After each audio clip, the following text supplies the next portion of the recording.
अब नाम त थाहा हाल्नुभयो होइन, सरले भनिहाल्नु भयो। विशाल डाँगी हो नाम।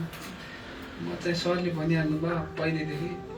फेरि जे दिन पनि पढ्थेँ सरहरूसँगै हो। हिजो अब प्रश्नको कुरा गर्दाखेरि एकमा चाहिँ बोराको चित्र थियो माले, दुईमा चाहिँ त्यो अस्तिदेखि रिपिट भइरहेको त्यही रङ लगाइरहेकै चित्र थियो, अनि रङ त्यही भारुता भन्ने चित्र थियो। अनि तेस्रोमा चाहिँ तेस्रो र चौथोमा दुईवटा फिसोता थियो, फोसुवाता र खचिता भन्ने थियो एउटा, अर्को चाहिँ नथा र थान्दा थियो। अनि त्यसपछि त्यो जुन चित्र आयो हुन्छ नि त, त्यो सु फेन आएर सु अगाडि भन्नुपर्ने, त्यस्तोमा चाहिँ फु फेको थियो, फुजा र फेको जहाँ झुन्डा डल्लो हुन्छ नि त जुन,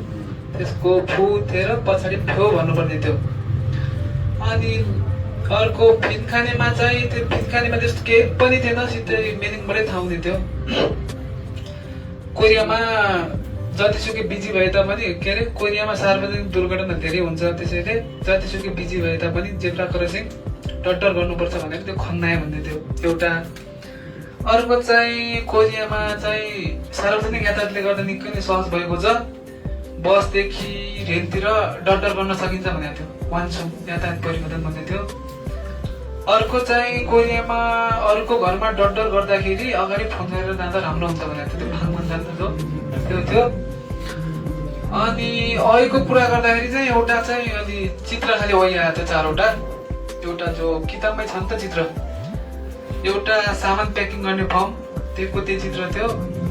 वान्सुम थियो, अर्को फाङसाङजीको चित्र हालेको थियो, एउटा ठुलो कन्टेनर थियो, एउटा चाहिँ त्यो थप्के हुन्छ नि त जुन हो त्यो थियो। तर त्यो चित्र अनि अहिमा के भनेको थियो भने सामानहरूलाई धुलो पानी हिउँदेखि बचाउनको लागि प्रयोग गर्ने सामान हो भनेको थियो, त्यो थिएन। धुलो पानी भने त्यो थप्के थियो। म एकछिन त्योमा अलिकति सोचेको थिएँ, फेरि यो हुनालाई त यो ठिकले टालो के भन्नुपर्ने किन होला सोचेँ, फेरि पछि किताबतिर फेरि त्यो वान्सुङले हुनालाई त त्यो सामान नफुटोस् भन्नाले हो, यो धुलो हिउँबाट भन्दाखेरि पक्कै यही हो भनेर मैले त्यो गरेको थिएँ। अनि अर्को अहि चाहिँ छैचाइङ जे थियो न्यूनतम तलब छ नि त जुन सरकारले तोकिदिएको हुन्छ यो कामदारहरूको लागि पहिलेदेखि भन्ने थियो। अर्को चाहिँ टुल बक्सको आएको थियो, सामग्रीहरू युज गरिसकेपछि सुरक्षित तरिकाले भण्डारण गर्ने बाकस भनेर। अनि एउटा अर्को चाहिँ ऊ थियो के अरे, एउटा चाहिँ त्यो सिफारिस गरे भन्ने एन्सर थियो, म गत सप्ताहन्तमा यस्तो यस्तो ठाउँ घुम्न गएको थिएँ, यस्तो यस्तो छ, तपाईँ पनि भयो भने जानु होला भनेर सूचन थियो एन्सर। एउटा निवेदन दियो भन्ने थियो, अरू नमिल्ने थियो। अनि लङ क्वेसनमा चाहिँ दुइटै बुककै थियो तर अलिक मोडिफाई गरेको थियो, एउटा मेगुकको थियो, त्यो मेगुको चाहिँ अलिक लङ लङ बनाएको थियो, त्यो के मासु सासु मिलाएर के तितो सितो बनाइन्छ यो भनेर। अप्सनमा चाहिँ अरू 3 नमिल्ने थियो, सिधै आमाको स्वास्थ्यको राम्रोको लागि परवाह गर्न चाहिँ भन्ने थियो। एउटा जुन त्यो 52मा छ नि त, त्यो दुध भण्डारण गर्ने भने जोडा मिलाउ जस्तो टाइपको मासु यसरी राख्ने दुध त्यो भनेर त्यहीबाटै लङ बनाएको थियो। अनि अरू चाहिँ ठ्याक्क उल्टो उल्टो भनेको थियो माथिको, त्यो दुधलाई जुन फ्रिजको भित्रतिर राख्नुपर्छ भनेको छ, त्यहाँमा चाहिँ ढोकातिर राख्नुपर्छ, त्यो चाहिँ उल्टो भनेको थियो। अनि एन्सर चाहिँ ती मासुहरूलाई -18 डिग्रीभन्दा तल तापक्रम बनाएर भण्डारण गर्दा उपयुक्त हुन्छ भन्ने थियो। रिडिङमा त्यति नै हो लगभग मैले सम्झेँ, अलिकति भएन। लिसनिङमा चाहिँ नर्मल्ली थियो, ओरिजिनल डुप्लिकेट आएको थिएन, सिधै त्यो सम्झै भइहाल्यो। 2122मा त्यस्तो थियो। अनि दुईवटा चाहिँ त्यसपछि ऊ आएको थियो खाली ठाउँमा भन्ने लिसनिङमा पनि, जस्तै छेहरू पनि डट्टर हो भनेर त्यो रामश्याम 4 दिएर एउटा भन्दै थिएँ। अनि लिसनिङमा चित्र चाहिँ दुईवटा आएको थियो, एउटा चाहिँ सुन्तला किनिरहेको भन्ने थियो एन्सर,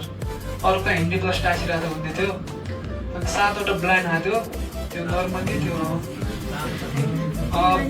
ब्लाइन्ड 7वटा आएको थियो। सुरुमै त मैले लिसनिङ त्यति मेरो बिग्रिँदैन, त्यति डर त थिएन, त्यही पनि त्यहाँ अब कस्तो आउँछ सोचेको थिएँ। नर्मल्ली थियो, मेरो नाम सुरु हो, मेरो घर यहाँ, तिम्रो नाम के हो भनेर चाहिँ सिधै एन्सर मेरो नाम सुरुमा त्यही थियो कि मैले बलाइन सोचेको थिएँ, बलाइनमा ओहो के आउँछ सोचेको थिएँ, मेरो नाम सुरु हो, म भेटनामदेखि आयो, तिम्रो नाम के हो भन्दै थियो। अनि त्यहाँनिर राम हो भन्दै थियो। अनि एउटा चाहिँ ब्लाइन्डमा अलि एउटामा चाहिँ डर लागेको थियो, किनभने चाहिँ सिधै बजाउँदाखेरि भनेको थियो, चोट लाग्दाखेरि घरमा आराम गर्ने कुरा राम्रो हुन्छ भनेको थियो। त्यही सम्झिन्छु भने त्यही याद गरिरहेको थिएँ। एकको एन्सर बजाउँदा पनि त्यही क्वेसनको क्वेसन भनिदियो कि त्यसले त्यहीको चोड लाग्दाखेरि घरमा आराम गर्ने राम्रो हुन्छ भन्यो क्वेसन गरे जस्तो गर्यो एन्सरमा पनि त्यही फेरि त्यही राम्रो हुन्छ भन्यो ल यो त कहाँ 4 पटक भनिरहेको छु के गर्छु अनि त्यसपछि सुन्दै जाँदा अरू चाहिँ मलाई चोड लाग्यो अनुभव छ के भन्दै थियो अनि एउटा चाहिँ घाउनीको हुनलाई सहयोग मिल्छ नि त त्यसै भएर हो भन्ने चाहिँ एन्सर त्यही थियो अरू त्यो 36-38 मा चाहिँ एउटा घडीको आएको थियो अनि घडीको नर्मल नै थियो अनि अर्को चाहिँ त्यो मुन्देको आएको थियो 8,300 भन्ने एन्सर थियो लङटा तिनटामा चाहिँ एउटा चाहिँ ठ्याक्कै बिर्से मिले इजी नै थियो एउटा चाहिँ त्यो केटीले किन खोजेको भन्दै थियो त्यसले पैसा रिमेट गर्नलाई भन्दै थियो एन्सर त्यसले पैसा पठाउन जान्दैन म यस्तो हेल्प गर्नु भन्दै थियो एन्सर त्यही थियो पैसा पठाउनलाई भन्दै थियो अर्को पनि केटाले किन खोज्या भन्दै थियो त्यो एन्सर चाहिँ साइनु पर्यो गर्न नजानेर भन्दै थियो यस्तो अफिसरमा के अरे त्यो कम्पनीमा अनि त्यो ठाउँमै भनेको थियो त्यसले यो सामान त्यसलाई उसलाई दिनुहोस् भनेको थियो केटी गएर सिधै ठुलो त्यो हुन्छ नि त जो फुजान के फान्जान तिनीहरूको सिधै नाम काटेर भनेको थियो कि दिएको थियो केटाले बोलाएर ठुलो मान्छेको यस्तो गर्नु हुँदैन पछाडि निम जोड्नुपर्छ यस्तो त पनि लङ नै थियो त्यो बुझेपछि त्यो नभन्ने नै थियो त्यति हो मोसन त एउटा मैले भनेको भन्दा ऊ थियो त्यही हो मोसन त्यो कपडाको बारेमै थियो लगाउनु त्यही हो के छैन त्यो ल अरू के प्रश्न तपाईँहरूको